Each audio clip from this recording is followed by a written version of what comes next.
Hi, I'm Miss Calhoun's sister. I'm going to be reading you guys a book today. This is called Bunny's Book Club. Bunny loved books. He'd loved them ever since he first heard the lady with the red glasses reading aloud outside the library. As he listened, Bunny imagined himself climbing mountains, captaining a ship, ruling a kingdom. But when summer ended, story time moved back inside.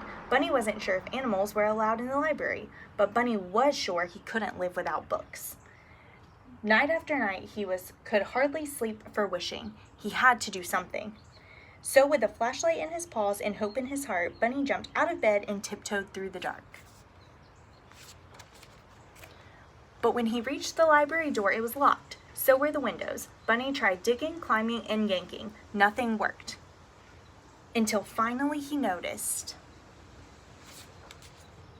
the book return. The shiny handle was far above his head, but it was no match for a high-hopping bunny hungry for books. Bunny leapt. He clung to the bar, flung himself over, and wiggled his cottontail through the slot. He landed inside with a thud. Bunny's eyes sparkled at the sight of the shelves bursting with books. It was better than a field full of fresh, crunchy carrots.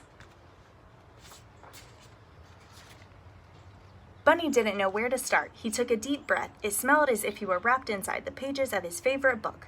He followed his nose to the adventure section. There he found stories about swashbucklers, sharks, and superheroes. Bunny greedily grabbed them all. His whiskers twitching with excitement, he slipped his treasures through the book slot one by one.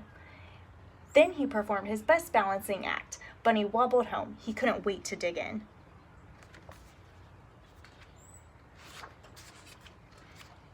And so Bunny returned to the library each night. He searched and sneaked, then scurried back to read.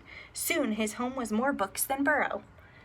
Then one evening a loud knock startled Bunny. He closed his book and opened the door. "Where have you been?" asked Porcupine. "Reading," said Bunny. "Why?" said Porcupine. Bunny's eyes popped wide open. "Why?" he sputtered. "Have you ever been to the library?" It was time for Bunny to let Porcupine in on his secret. "Are you sure this is a good idea?" said Porcupine. "Calm your quills," said Bunny. "I'm too prickly, I'll never fit." Bunny pushed and shoved until pop went Porcupine. Bunny slipped in and flipped on his flashlight. "Whoa," said Porcupine. "I know," said Bunny. "Do you think there's a story about balloons? I've always wondered about balloons." "Most definitely," said Bunny. Sure enough, Porcupine found books on balloons and on deserts and dunes and caterpillars and cocoons. When Bunny handed him one about hedgehogs, he hugged it. The two friends took turns cramming books out of the slot, their towers teetering so high they could barely carry them. Back at Bunny's, they cozied up with cups of tea and carrot muffins.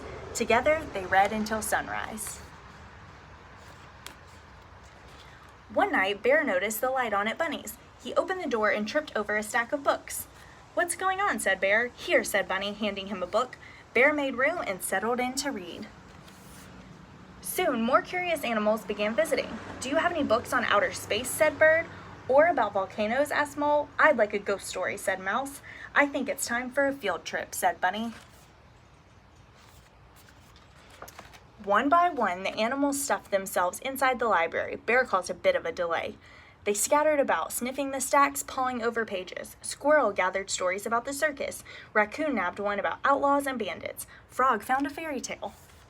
No one heard the key in the front door. No one heard the clack, clack, clacking of footsteps. No one heard the light flick on. "What do we have here?" asked the librarian. The animals looked up in shock. Bunny gasped. Porcupine gaped. Bear groaned. "Follow me," she said. The animals marched slowly behind her. "We're done for," whispered Porcupine. "All libraries have rules," said the librarian sternly. Bunny's whiskers trembled. Porcupine's back bristled. Bear eyed the door. Bunny stepped forward to take the blame. The librarian leaned down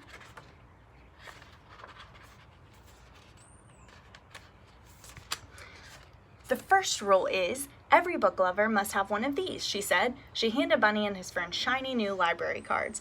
"Now you may borrow books," she said, smiling, "as long as you return them, of course." Bunny couldn't believe his ears. They could keep coming to the library. He beamed at his fellow readers, then bounced to the shelves. He picked the perfect book, and he proudly checked out the very first official selection for Bunny's Book Club.